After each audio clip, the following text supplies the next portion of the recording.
What is going on, all you Minties? This is the Uncanny Omar from Near Mint Condition, and join me today for an advanced look at the Fantastic Four by Dan Slott, oversized hardcover from Marvel Comics. Let's do this thing! Welcome back, everybody. Before getting started, a huge thank you to David Gabriel and the folks at Marvel for sending us an advanced copy of this oversized hardcover. This oversized hardcover goes on sale in the direct market on March 10th, and then a couple of weeks later in the book market. So it is an oversized hardcover, meaning that it's taller than your average standard size trade paperback. So it's tall as an omnibus. So Marvel's first family is back. And what do I mean by it's back?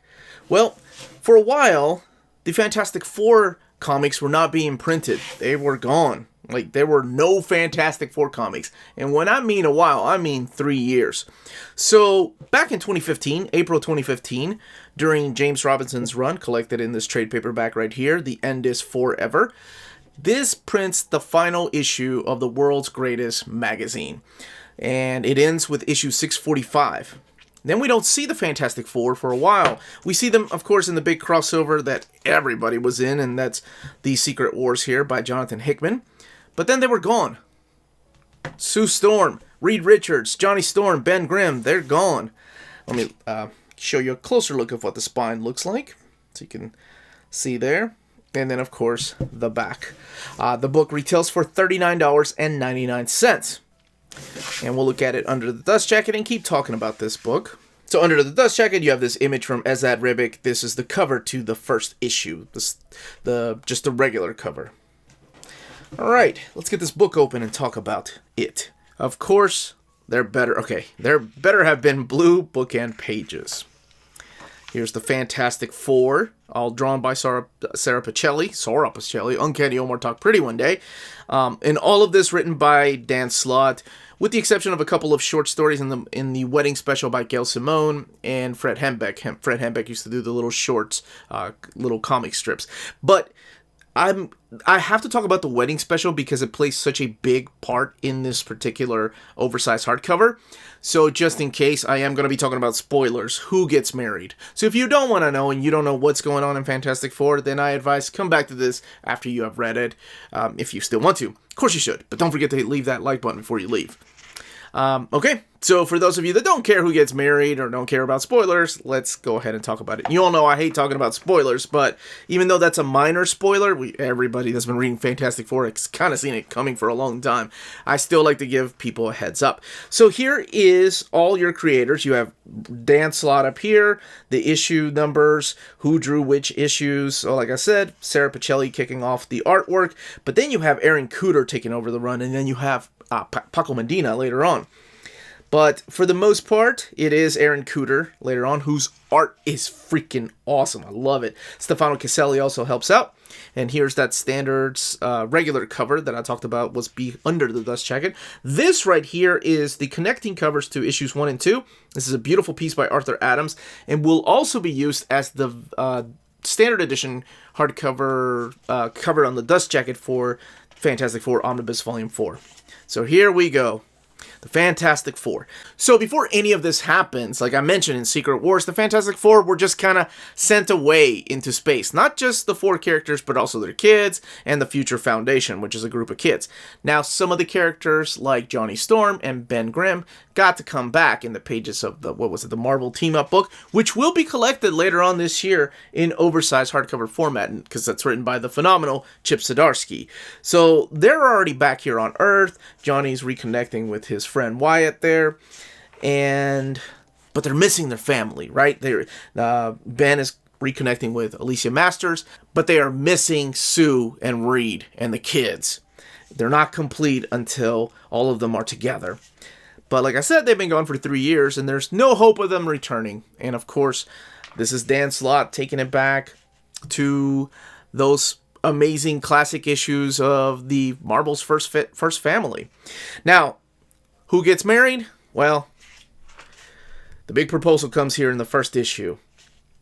Before he even finishes asking, Alicia Masters, daughter of the Puppet Master, one of the Fantastic Four arch nemesis, says yes. She also happens to be blind. If you want to check out the reading order of Fantastic Four, I've done that. I think it was sometime, no, 2019. And I'll leave a link above for you to check out. But yeah, they're freaking out. They're like, this is wonderful. We should be celebrating, but it's not complete because Reed and Sue aren't here. The kids aren't here.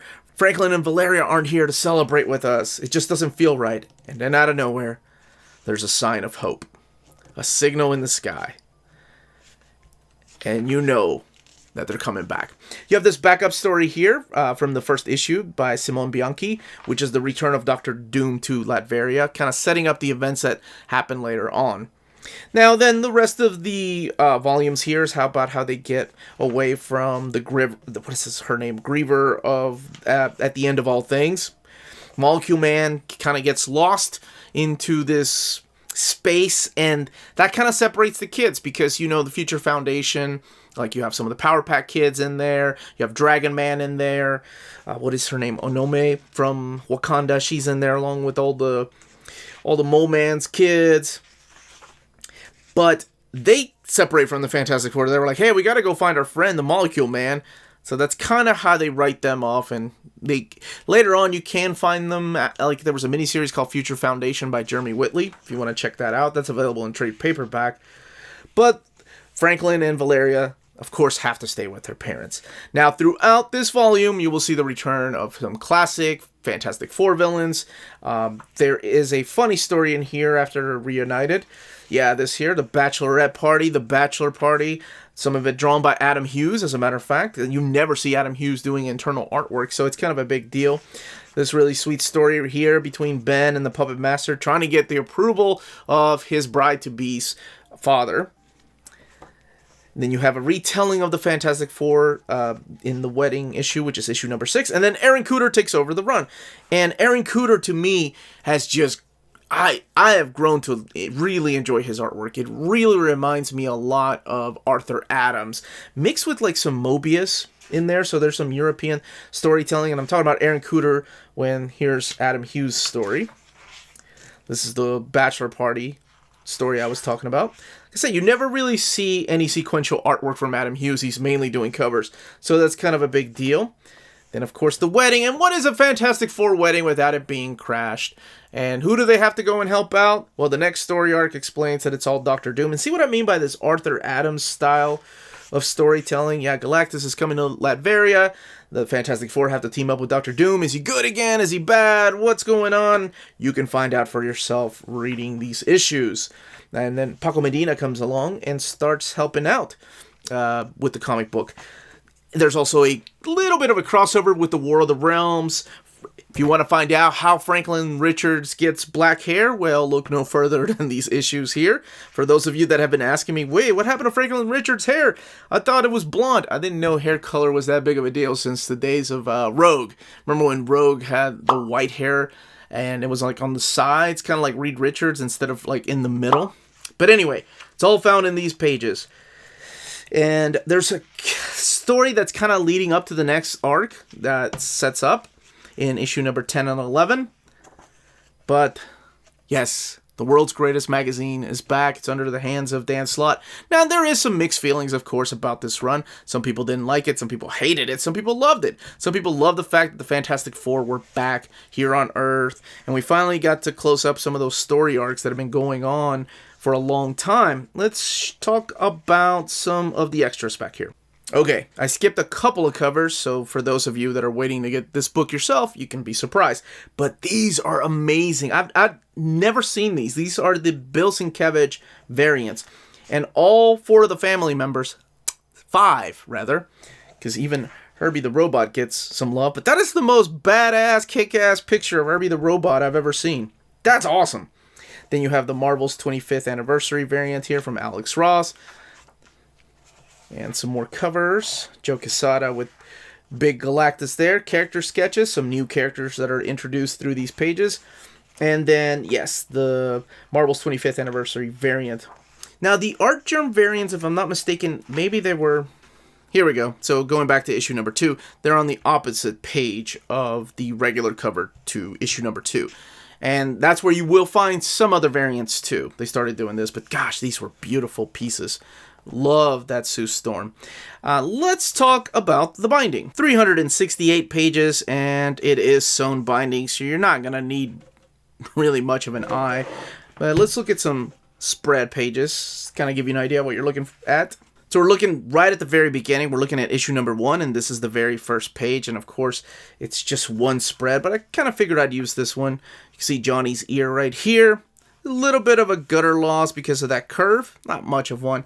And I'm sure some of you have noticed, if you're familiar with Sarah Pichelli's artwork from her Ultimate Spider-Man days or the Miles Morales Spider-Man stuff, it looks a lot different. And this is the new style that she decided to go for when she was drawing the Fantastic Four. Now, I love her Ultimate Spider-Man. I thought that artwork was completely beautiful.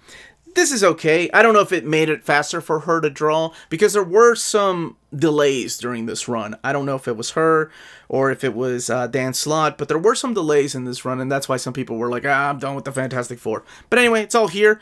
This collects issues 1 through 11, as well as the wedding special. For those of you wondering, let's look in the back to look at some spreads there. Okay, we're looking at the 11th issue here, and this is what the spread pages look like. Like I said, really no gutter loss at all, even in the front nor in the stories in the back. The middle you're completely fine with. But that, as they say, is that.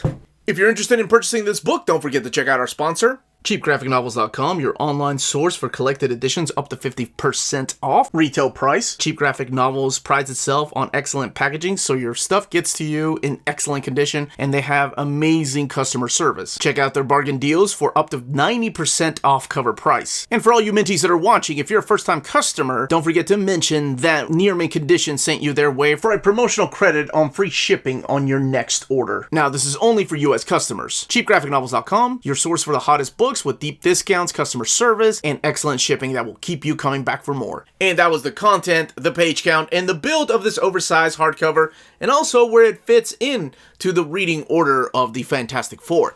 Again, this was the Uncanny Omar. Thank you all so much for watching. Please don't forget to hit that like button, ring that bell for notifications to let you know when our videos are going live. We can be found on Redbubble and on Patreon. Amazing ways to support the channel, and we have different tiers on our Patreon. And let me know if you have any more questions about this specific story arc or this specific hardcover. Leave all those questions in the comments down below. And more importantly, please, all of you, stay healthy, stay safe, and much love.